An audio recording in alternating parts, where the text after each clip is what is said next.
Oui, j'ai pu connaître ça quand j'étais plus jeune. Parce que dans les années 90, la mode, c'était d'être très mince. J'avais une vingtaine d'années.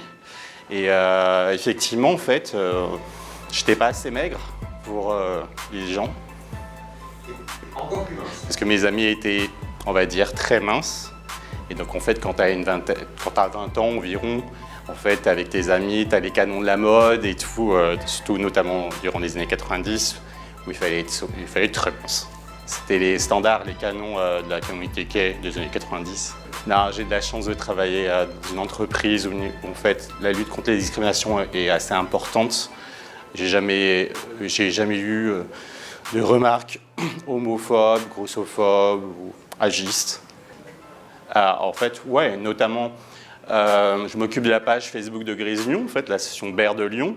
Et en fait, on met des images, et puis aussi on a fait des élections, que ce soit Mister Auteur ou Mister Bear Rhône-Alpes-Auvergne, et puis après on a pu aller à Mister Bear Europe.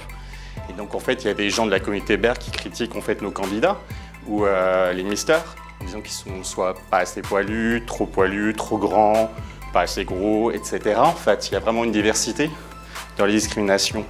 Et en fait, c'est pas que propre, c'est pas que la grossophobie en fait. C'est aussi des gens qui sont peut-être frustrés, qui sont devant leur écran, etc., qui aiment bien critiquer les personnes. Voilà. Oui, ça existe aussi dans la communauté Bear. Alors on a de la chance, la communauté Bear, il y a une diversité. Et en fait, aussi, en plus, notre communauté Bear, c'est initialement, dans les années 70, c'était pour lutter contre les stéréotypes, les normes, les canons de beauté de l'époque. Et en fait, après, au sein de même de la communauté, il y a des gens qui estiment qu'on n'est pas assez Bear, on n'est pas assez loutre, assez chubby, etc. Si, par exemple, dans les années 90, la mode, c'était d'être imberbe. Donc en fait, la plupart des gens cherchaient des personnes imberbes, les gens se rasaient des poils. C'était du terrorisme anti-poil. En revanche, ça va, moi j'ai de la chance, parce que moi j'aimais les personnes poilues déjà à l'époque, donc ça allait, mais j'étais poilu.